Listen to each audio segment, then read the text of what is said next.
Hey guys, Bob. Now listen. Don't go flying the goosen, That is a hero ku Malawi. And munthu amene wandisangalatsa ndi mawerenga portfolio yake akumuti Napoleon Dzombe. Akuluakulu Napoleon Dzombe, I think ndibwera ku Malawi ndizakumane naye. Because I think we have a man who is not looking to the politicians. For the first time, that is in Malawi, my ideas are, Africa embraced and taken in by each and every Malawian. My ideas are Napoleon Dzombe. Mukutaka Napoleon Dzombe, akufuna kuti tiyambe kupanga manufacture fertilizer iyeyo. Anapeza funding yeka. Anapanga build up business plan yeka. Anapanga allocate land yeka. Anapanga zose yeka. China yose sakuyangana kwantu andali. Guess what the politicians are doing? The politicians have decided to make sure they frustrate him. You know why? Anthu andali amafuna munthu wokuti adzipita kwa iwo so that they can hold something on him. Kuti mawa azena takungo kuzali utabweretsa kuno tinakuthandiza pakuti give us money.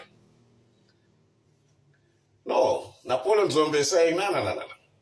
I'm going to do my thing. I'm going to invest. I'm going to find investment. I'm going to find financiers. I'm going to do this. And we're going to start manufacturing fertilizer here in Malawi. And tikambopanga manufacture fertilizer ifeyo. That means kuti tiamba kuitaya bangono ma subsidies akumati World Bank, IMF. That means we are getting away slowly from neo-colonial policies that have been subjugating us for a very long time. Malawi.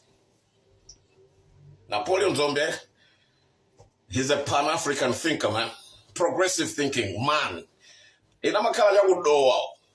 Sabu makala na kuma area 10 kuna tazana anthu ambo massive servant mbava kuja.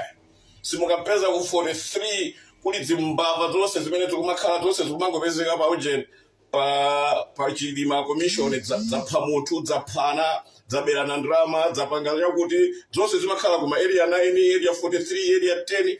The real millionaires samakhala masite amakhala outside comfort estate. That's what they say. We are on the estate of wagot. Estate ya Napoleon Dzombe. Estate ya wagot. Osadi hit Davida kunyumba waina ake kuma nyumba ru 43 ai. That's not rich. That's pomp. It's short for pompous.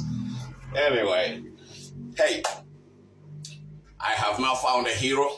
I love Napoleon Dzombe. To Mr. Dzombe, if you see this, if you watch this video, I am your biggest fan. And I believe in what you're doing. I know you want to develop Malawi. I am your biggest supporter. Thank you. Looking forward. One day I'm going to see you.